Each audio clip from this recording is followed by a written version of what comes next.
Ninth ICSE board का topic है हमारा। चैप्टर सेकंड है। चैप्टर का नाम है कंपाउंड इंटरेस्ट। लास्ट वीडियो में हमने कुछ क्वेश्चन सॉल्व कर चुके हैं।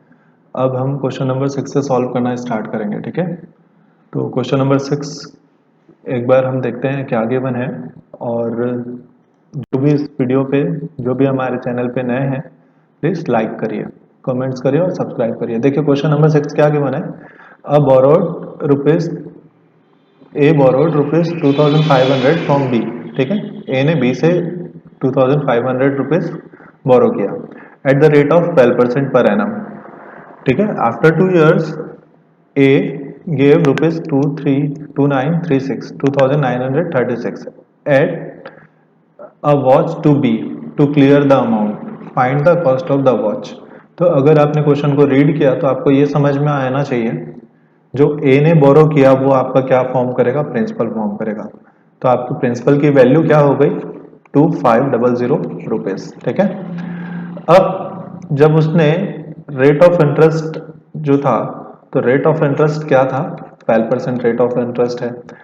2 years के बाद उसको कुछ अमाउंट देना था, है ना। तो 2 years के बाद जो पैसे उसने दिए, वो अमाउंट इनिशियल बोलना चाहिए, टोटल अमाउंट तो था नहीं है। 2 years के बाद उसने कितना दिया, 2936 प्लस अ वॉच।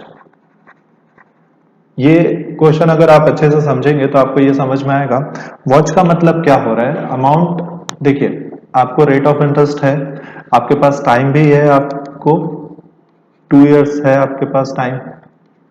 हमको क्या फाइंड आउट करना है, find the cost of watch का मतलब क्या समझ में आता है।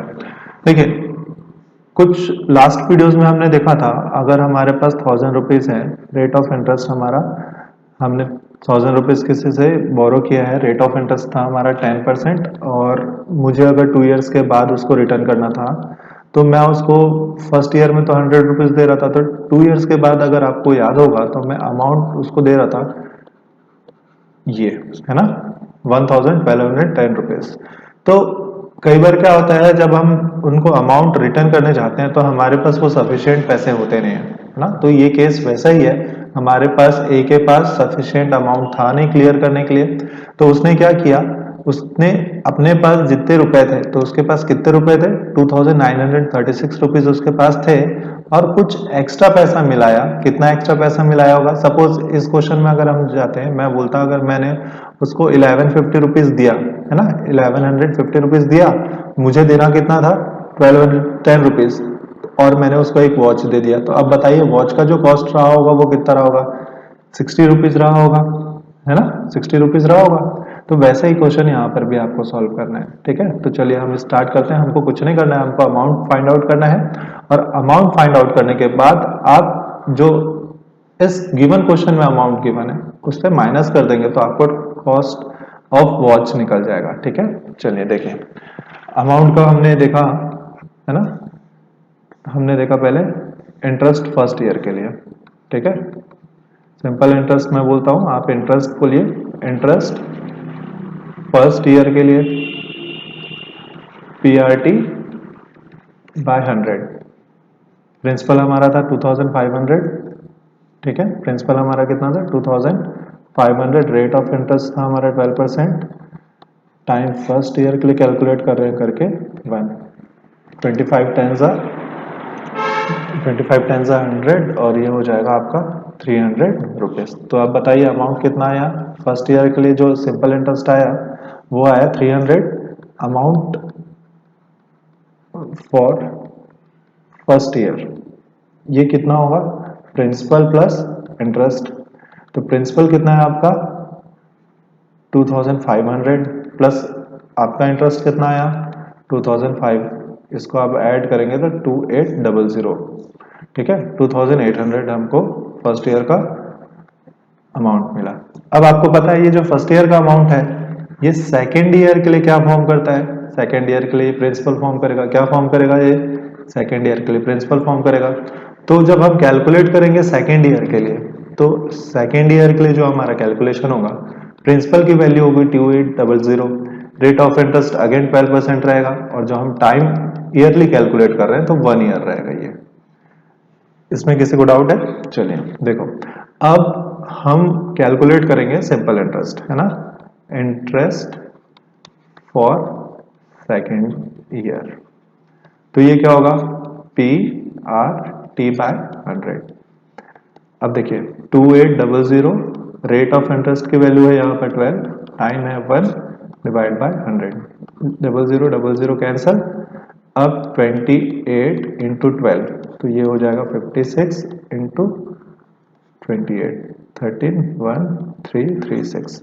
तो आपको जो अमाउंट सॉरी इंटरेस्ट मिला, इंटरेस्ट क्या मिला 336। तो अमाउंट फॉर सेकेंड ईयर कितना होना चाहिए, 2800 तो उसका प्रिंसिपल था, प्लस इंटरेस्ट की वैल्यू कितनी थी 336। अब इसको सॉल्व करेंगे तो ये कितना मिलेगा, 36 मिलेगा, ये 1, ये 3, ये 3, 1 कैरी 31 रुपीज। ठीक है, हमको 2 इयर्स के बाद उसको इतना रुपए रिटर्न करना था, but according to the question हमने उसको कितना रुपीज रिटर्न किया, 2936। हमने पूरे पैसे तो दिए नहीं, हमको देना कितना था 3136 रुपीज देना था, और हमने कितने रुपीज दिया 2936। अब बताइए हमने इस अमाउंट से कितना रुपए कम दिया। तो ऐसे क्वेश्चंस में क्या करना पड़ेगा हमको दोनों अमाउंट्स को। तो कॉस्ट ऑफ वॉच कैसे निकलेगा, जो हमारा एक्चुअल अमाउंट था हमको इतना देना था, हमने दिया कितना 2936, है ना। तो अब हम उस अमाउंट को 2936 माइनस कर देंगे। तो बताइए 3636 और ये 9 और 1 कितने रुपीस का वॉच था उसका, 200 रुपीस का वॉच था। ठीक है, अगर आपको ये क्वेश्चन समझ में आया तो प्लीज कमेंट्स करके बताइए मुझे कि क्वेश्चन आपको समझ में आया या नहीं आया। और अगर आप चैनल पे नए हैं तो प्लीज लाइक करिए, शेयर करिए, कमेंट्स करिए और सब्सक्राइब करिए। अपने दोस्तों के बीच में बहुत ज़्यादा से ज़्यादा बताइए। हम 9th ICSE के सारे क्वेश्चंस को चैप्टर वाइज हम सॉल्व करने की कोशिश करेंगे, और ये बहुत जल्दी यूट्यूब में सारे वीडियोस आपको अपलोड मिल जाएंगे। ठीक है, थैंक यू, अपना ख्याल रखिए, बाय बाय।